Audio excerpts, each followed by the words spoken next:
Thank you so much for connecting with me. I am very, very, very grateful. My name is Jennifer Mirembe, and I'm an architect in South Africa.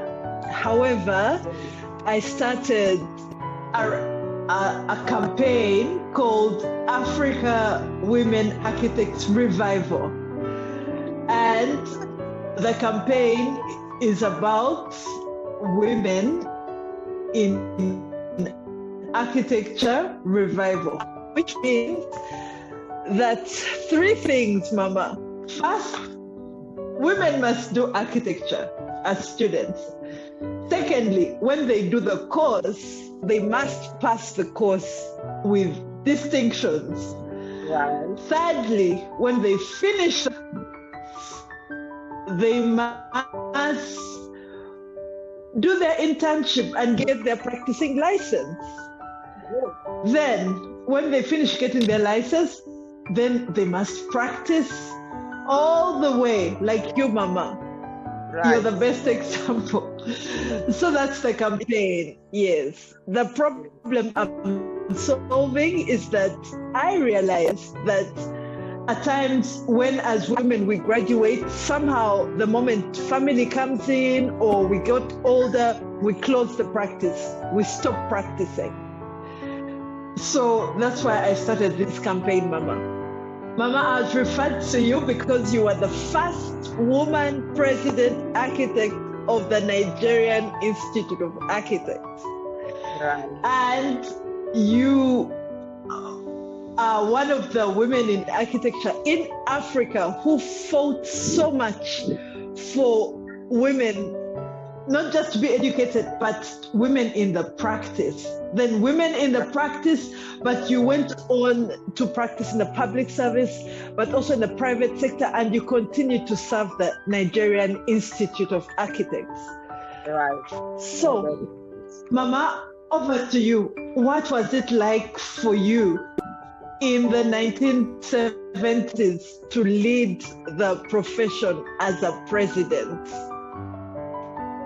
Thank you very much, Jennifer. My name is Architect Bukola Ejiwumi. Let me start by saying that in those days we were getting into school, the women, the female students were very few. For instance, I was the only girl in a class of 30. But that is not the case now.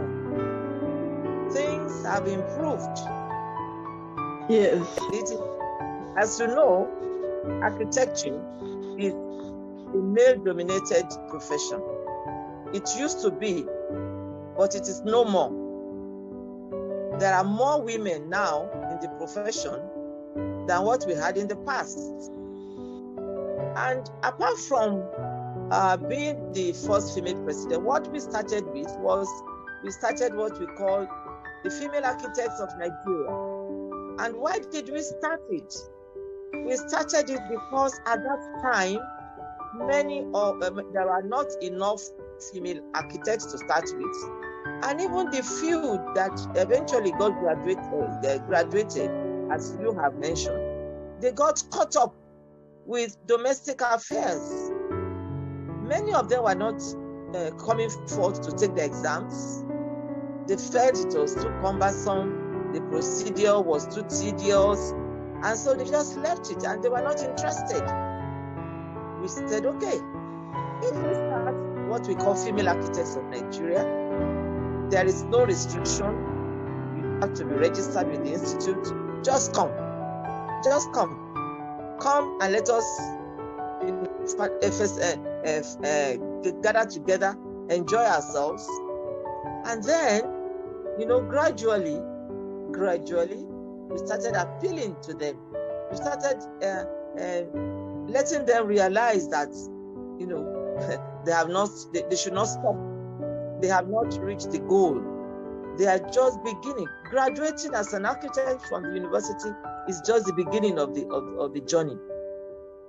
So gradually, we got them more and more interested in the affairs of the institute, and many of them started taking their professional exams, and they were passing. And they were now getting registered. So that was the initial thing we did to get the female architects to be interested. So we called it, I was the chairman, and I started it by the grace of God with a few other ladies. So we called it Female Architects of Nigeria. And I think the current president, Architect Awada, talked to you and gave you my number. And as at that time, funny enough, there was a program, an exhibition in Turkey, and we the female architects, we had started thinking seriously of making provision, housing provision for widows, and we got in touch with the president, the wife of the president, Babangida. We got as far as the wife of the president to intimate her with the idea. She was very happy. She invited all the governor's wives, and they were all very interested. We now went to Turkey, and that was what we took along with us, with our model in the museums. We carried our model all the way to Turkey to show them the kind of thing we are doing. Do you know that our male counterparts had nothing to show? So at the end of the day, they joined with us, and joined us to make it like the presentation of the Nigerian female architects. So what am I saying? I'm saying that there is really no limit for the female architect. There is no limit for us.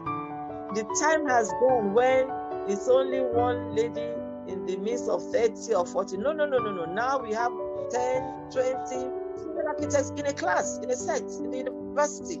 So there are more and more female architects being more and more female architects graduating out of the universities. And we must realize that women, by nature, we are intuitive. You get me? We have that intuition. Exactly. It's a God-given thing. Yes. To every woman. So we have the innate organizational skills. We are more creative, and therefore, with adequate training and mentoring, a woman can be a better architect than even the male.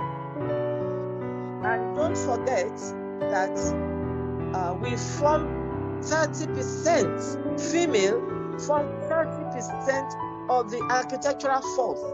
And so we should not be ignored. In fact, we should be, what was the word now? We should be encouraged, and we should celebrated, encouraged. That's the word. That's the word. We should be celebrated, because don't forget that a woman also is multitask. She's a multitasking creature. A woman can be doing 10 things at the same time. She's looking after the children. She's looking after the husband. She's looking after the home. She's looking after her business. She's looking at herself. She's looking after her parents, after her parents-in-law. She's doing so many things at the same time. It is a given gift. And we should be celebrated. We should be encouraged. Women should not in any way feel inferior. What they try to do to us, to make us feel like we do not have the same mental capability. That is not true. You need to see some of the designs that do. Women, we are just as brilliant like any other male architect. We have done. There are a lot of female. I have a mentor. Her name is Architect Dada Marquis. She's of course she's much older than myself. Well, not much older. She's about 5 years older or 4 years older than myself. But she had worked with a firm of British architects, Nixon and Boris, in the early 80s. And when I was in government, she also did a project for the government. She did the government house. Now, when she sent in her drawings, Jennifer, sent in loads and loads of drawings. When she goes to take details of the toilet, she will match it color with the W's, with the tiles, with all the accessories in the bathroom. She will so do it that, in fact, you can see it coming alive. There are some of our colleagues. Yes. They will send you maybe about 6 sheets of drawings for a multi-million naira project. And I'm like, excuse me, can you give us some more details? So yes. Yeah. I used to be very ashamed that I'm sending this kind of thing. And there's a lady that has sent in so much details that you are proud that, you know, this is a colleague that is doing this. So operating within the African brain, it may sometimes put us in a disadvantage. You know, in some cultures, the lady, the woman is not given the best attention. You know, she's not given the best celebration. She's not given there's the gender bias against in the culture itself, not necessarily in architecture, but the culture of the country. You understand? So these are what we also have to fight against. And I think we also need government. We need government to formulate gender friendship legislation, so that we can be sure that yes, these are the things that we need to go after. It is not enough for us to just talk and talk and talk. We need to get our legislation. We need to go in there and lobby. We need to create a lobbying group.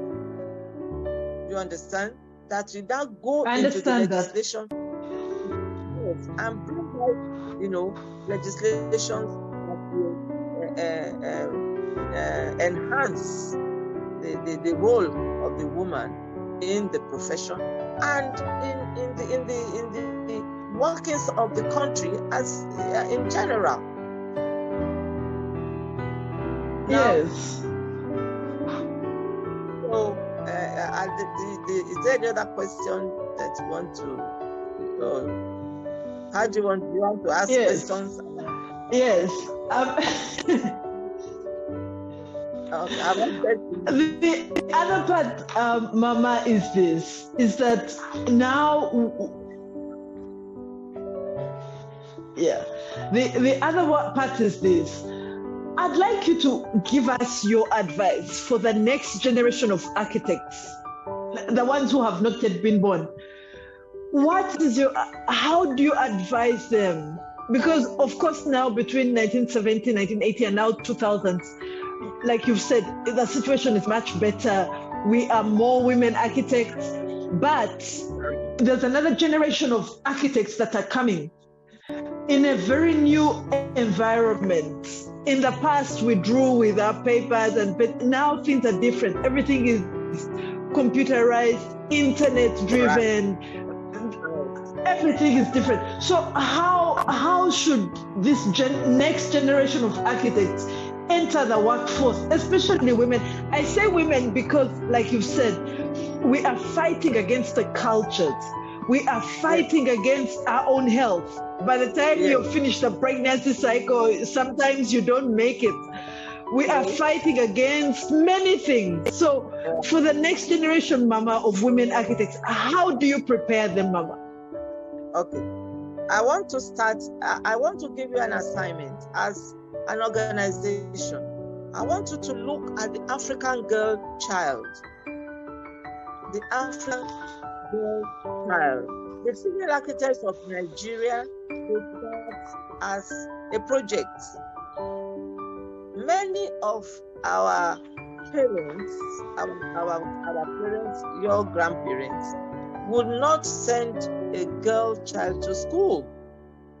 That is changing now. Of course. But there are many girls who are stopped from reaching their potentials due to gender discrimination and cultural bias. So the first thing you need to do is to get government to support the development of the girl child through legislation. Once that is in place, every girl child must go to school, must be trained, must be educated. Once that is in place, then you will need to do a lot of programs, enlightenment programs, specifically targeted at girls. You need to go to the secondary schools, encourage them to go into subjects that will enable them to study architecture and other related built environment courses. So you need to do a lot of going to the schools to encourage them. They should not just limit themselves to doing history or other economics and things like that. They need to go into the sciences and into the arts, in fine arts, physics, mathematics, things like that, that will enhance them to study the course of architecture. When we've done that, we now need to encourage our young. You now need to go to the universities, to the schools of architecture, and start talking to them to have goals and objectives. They should aim for excellence. They should aim for excellence. They should aim for first class and second class upper, and minimum they should aim for the second class lower. No architect should aim at getting out of the university with a class. It is an abomination. So you encourage them. Of course. And a goal. So, and then also, there are a lot of things that we learn when we graduate that we do not learn when we were in school. And it does not need to be. Of course. Yes, there are things we should be learning while we are still in the university that we are not being taught now. And the Nigerian Institute of Architects is seriously looking at the curriculum of the School of Architecture right now, and they are trying to collaborate with ACON and see whether some of these things can be entrenched in it. Failing that, we are also creating what we are calling like a finishing school. A finishing school. So that when you come out of the university and then you do your 2 years, those 2 years, they are supposed to fill in the gaps that were there in the university training. It is in those finishing schools that we know that as an architect, there are other things that you can specialize in. If you are one that is very much interested in housing, then you can specialize in housing. If you are interested in hospitals, you can then specialize in hospitals. And if you love gardening, you can do landscape architecture. And you can even go into urban designs. Of course. You can also, these are goals that we should encourage our members to go into. You cannot just study architecture and then that is the end. No, what am I interested in? What is my specialty? What area do I want to? Thank you. Yes. Do I not want to know me for? You know, if they're talking about exactly. They're talking about house. When I finished school and I joined a firm of architects, for the first 6 months, he puts you into housing because the desire of each individual is different. What you want for your house is different from what your friend might want. So he puts us through housing for 6 months because the request of each of the clients is different. Whereas if you are designing an office block, you know, all you need to do is just sort out what do you call it now? The lift and the circulation, the lift, the staircase, and the lobby. Once you sorted that out, the rest is just open space. That is for offices. But when you come to housing, a man might want a 200 large bedroom. The toilet, the bathroom might even be as big as anything, whereas another person might want something more. So he makes us go through different clients, and then you check. So what am I saying? That you have to train your people when they come out to have a focus, to have a goal, to go out and say, I'm not just going to be an ordinary architect. No, I am going to be a known architect for a particular thing. I'm going to specialize in hospital design. So that when they are talking about hospitals in the country, when they mention 5 people, you will be one of those that they will mention that, oh no, when it comes to hospital design, call such and such a person. Because it's that person. Yes. You have gone into the intricacies, you have gone into the pros and cons, you have gone into all the challenges that hospitals face, and you are out to rectify the situation. And then if it is school design, then they know that you are known for that. What is your passion? Is it restaurant? Is it hotel? Is it, you name it. So let our members have a goal and go out specialize. To achieve it. Yes, specialize. And then also aim at excellence. We should not be shoddy. We should not be shoddy. We should not be careless. We should take our job seriously. And let it not be that, oh no, she's a woman, what do you expect? No. You know. The comment should be, she's a lady female architect. She's so good at her job. She does so well. That is the comment that we want to be made of female architect. Mama, this is extremely stunning. I love what you've said, especially to be purpose-driven, goal-driven. And I think we miss that part in our education, even training, where someone tells you, can you please specialize in something? You cannot be an architect for everything. Specialize, like you've said, hospitals, hotels, landscape, urban design, lighting, interiors, furniture. Right. You know, the whole, specialize. And be excellent, you know? It shouldn't be, she's a woman, therefore, or she's black, therefore, what do we expect? No. Excellence is nothing but excellence, you know? Mama, the other thing we want to hear from you directly is, what is your biggest dream for the world? And how do you think we together as a collective, how can we make that dream come true, Mama? You know,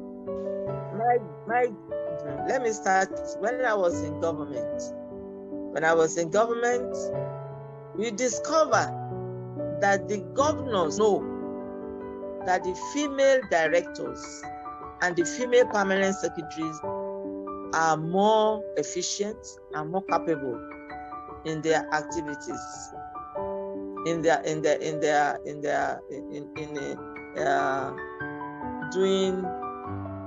their work.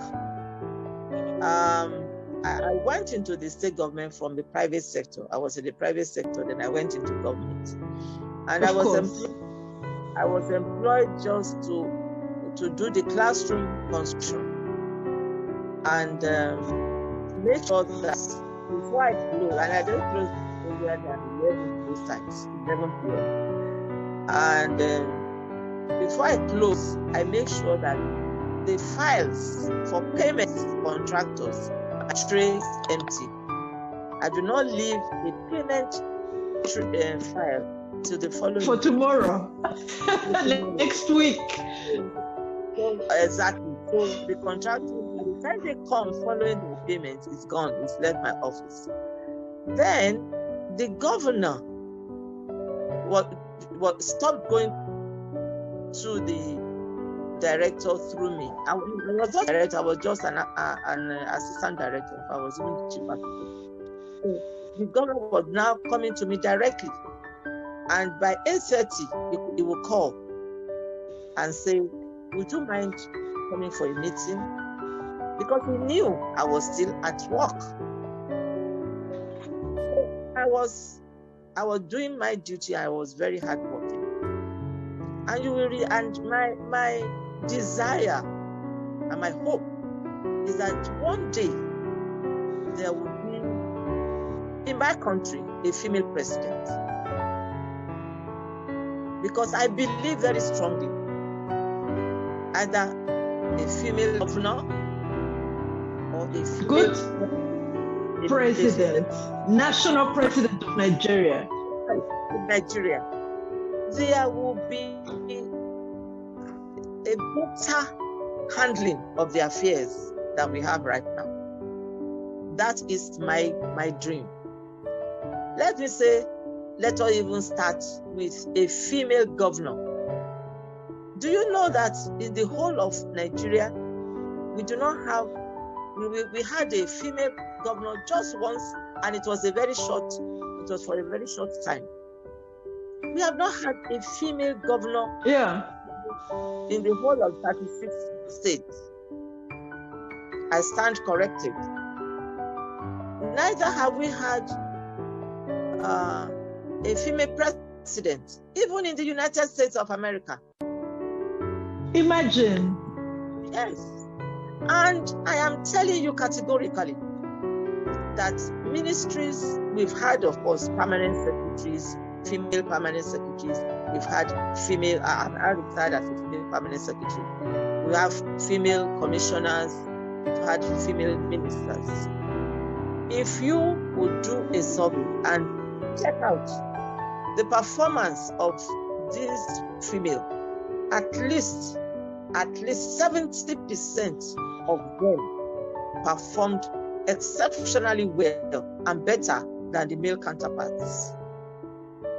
So I believe very strongly that if a woman is given the chance to lead the nation, to lead a state, to lead a nation, to lead even the national assemblies, they will do much better, because the financial demand of a female is not as much as that of a male. And amazing, Mama. Yes. And you discover that I'm sure you have experienced this. In your class, you have to work harder because of the prejudices. You have to work harder than your male counterparts to be able to show that yes, you can do it even better than they can do it. When I was in a private firm, when I finished the university, we were working in a firm. Of course, I was the only female, and our boss would not refuse me to have a maternity leave. He said the males don't have maternity leave. He said that he enrolled us in various clubs so that they can, go there, fraternize, and bring in jobs. Of course, he refused to enroll me too, because I was a woman. But there are times when we have such a terrible deadline and we have to sleep in the office to work over the night. I was not exempted. I joined and I worked. So I'm trying to tell you that there is a discrimination among us, against us, a discrimination against the female architects in every organization. So one of my hope and my dream is that a time will come when such will be totally eradicated, when a woman will be looked upon and assessed as what she's able to do, not because she's a woman, but because she has the capability that a male also has. We have proved beyond every reasonable doubt that a woman can design, hold an office. There are many female architects in Nigeria who hold very thriving firms of architecture. Some of them have veered into design and build. So my hope and my dream is that a time will come when a woman will be given the rightful position to lead this country, to lead in various countries. If you look at some of these countries in Europe, some of these, the president is a lady, and some of the units are female. They are so well, like in one of the Scandinavian countries. I read it a while ago. They are very well because a woman is committed to achieving. It's not there for what she can get for herself. I mean, look at the president of Germany that had just left. You remember, for when she was retiring, her country stood. They gave her a standing ovation. The whole nation for 5 minutes clapping for her because she achieved so much. Her interest was not in amassing wealth, but in ensuring that her country, progresses. And she was able to, in 8 years, I don't know for how long, I think 8 years, 2 terms, she did excellently well.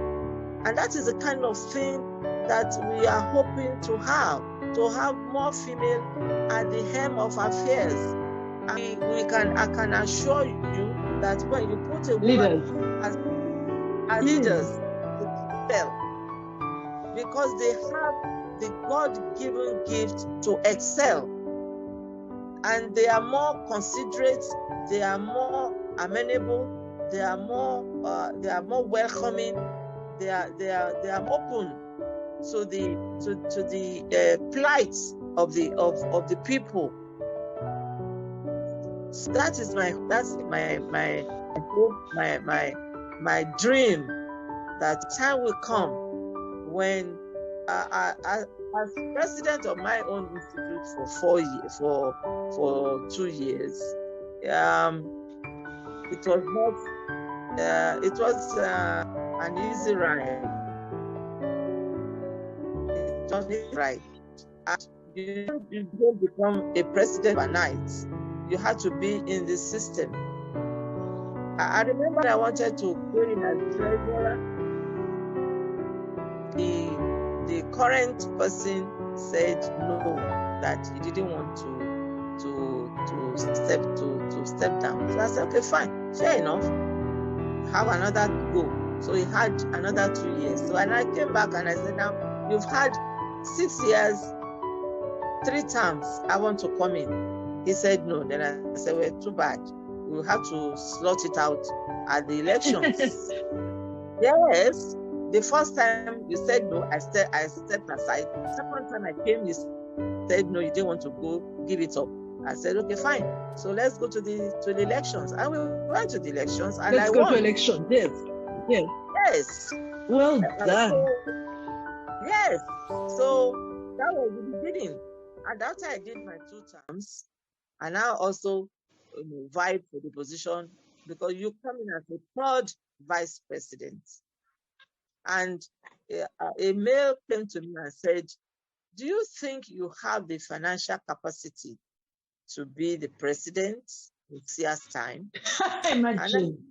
So I asked him, I said, when does money become the criteria for performance for as the running president of the institute? Yes. Yes. No problem. Let's go to the elections. We slot it out. We slug it out, and let's see who wins. And of course, we went to the elections, and I won as the 3rd And you won. vice Well president. done. So what am I saying? We should not be discouraged. Have a goal, have a dream, desire to do something with your life, with your qualification. Don't let anything stop you. It is when you don't have a goal, when you don't have a dream, that you just be swayed and you just go along. You go along. No, what you have done in establishing this organization, it's something great. It's something worthwhile, and you will go to greater heights, because you are going to encourage women. You go in various things that you're going to do. You're going to encourage women. Women should not just be satisfied with, yes, I've finished architecture, I'm getting married, now having babies, because I'm having babies, and that's no. That is we are gifted to be multitask. You can get married, have children, and practice an architect.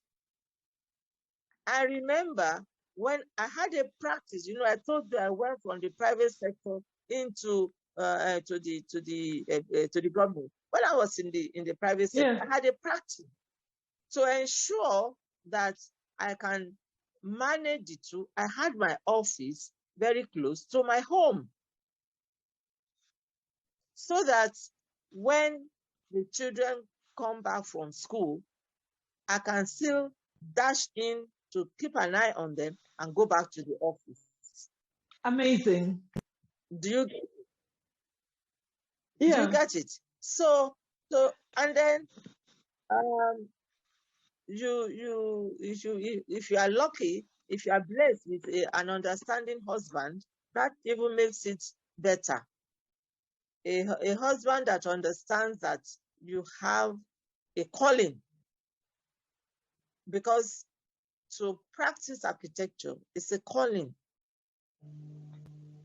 because you are molding the future of a nation. When I was in government and I was in physical planning, it is the architects and the planners that should guide and direct the thinking and the action of governments. You are the one that should tell them that, yes, this area should be earmarked for so and so. This area should be earmarked for so and so. In this area, the kind of development there should be such and such and such. And so, with you are supposed to shape and guide government in making policies that will affect the generality of the nation. You as an architect, you are to guide government in what they lay emphasis upon. So as an architect, you have a role to play in the molding of the lives of the inhabitants of a nation. So it's not just enough to come out and then say, yes, I've finished. No, no, no. You have to be able to contribute to this, your environment. Yes, to the society, to your environment. You should be able to tell government that, you know, what kind of infrastructure do you to put in this place? What kind of you know, in Africa, for instance, we don't seem to have a clear-cut plan. That is why, you know, when you travel abroad, an area is earmarked, the whole land space is earmarked for a shopping mall, and you have it with a lot of parking. You don't have that here because such a space is not created. We now find houses being changed, and for a long time you'll be doing change of use. And whereas if there had been proper planning initially, of course, there will be no need for things like that. So we have a role to play in government. You should encourage some of your members to go into government,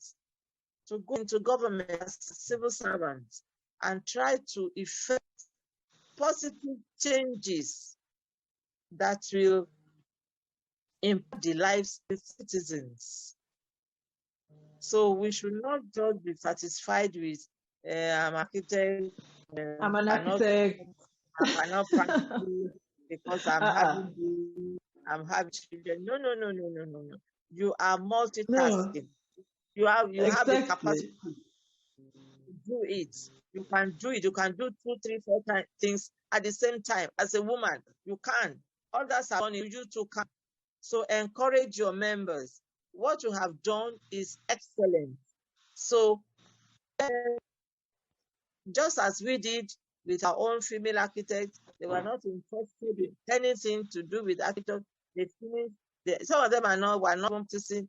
They were doing all kinds of things. Some of them were selling clothes. And what is this? No. We started meeting. We started seeing what others are doing, and then they were encouraged. Now we have a very worthwhile group that we encourage one another all the time, and that is what your organization should be doing. Exactly.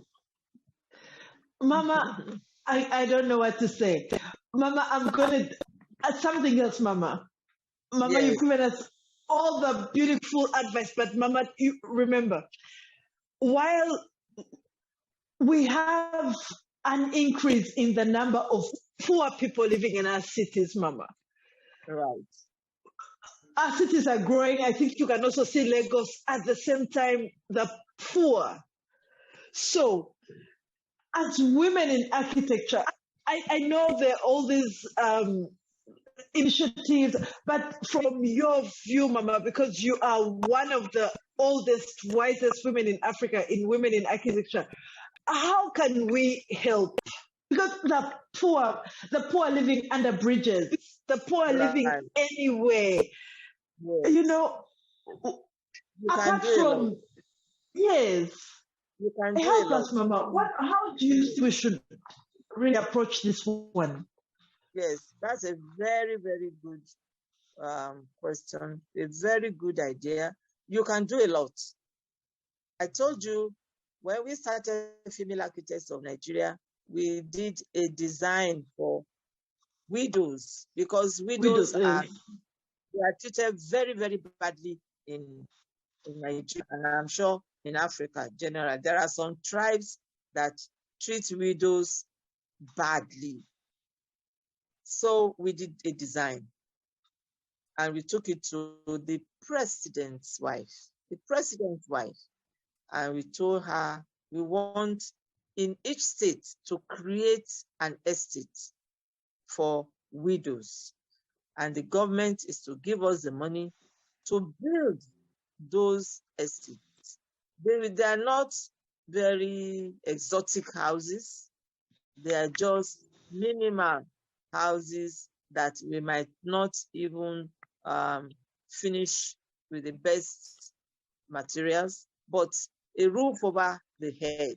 You understand? A roof over your head. Now, there are NGOs. There are many NGOs. Some of them are trying and some of them are not. But what we can do as architects and what we need to do, and which I also want to encourage our own female architects, is to have a design, simple, low-cost housing design. There are some states that have a lot of land, so they don't need to high-rise. They can just do bungalows, just ground floor.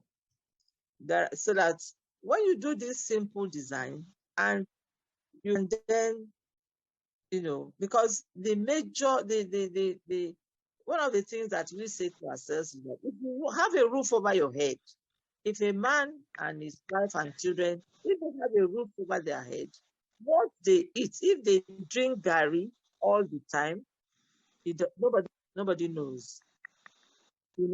Your shame is covered up. Whereas, if you do not have a roof over your head, you are living in a rented apartment, the landlord, when you are not able to pay, the landlord is going to come. He's going to throw you out, and the whole world will see that you have not been able to pay for your rent.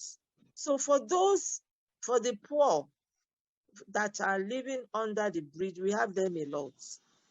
We should do, and unfortunately, when government does housing, these people are not taken care of because the developer that is building the house wants his returns immediately. So exactly. You will have to, it's a tough task.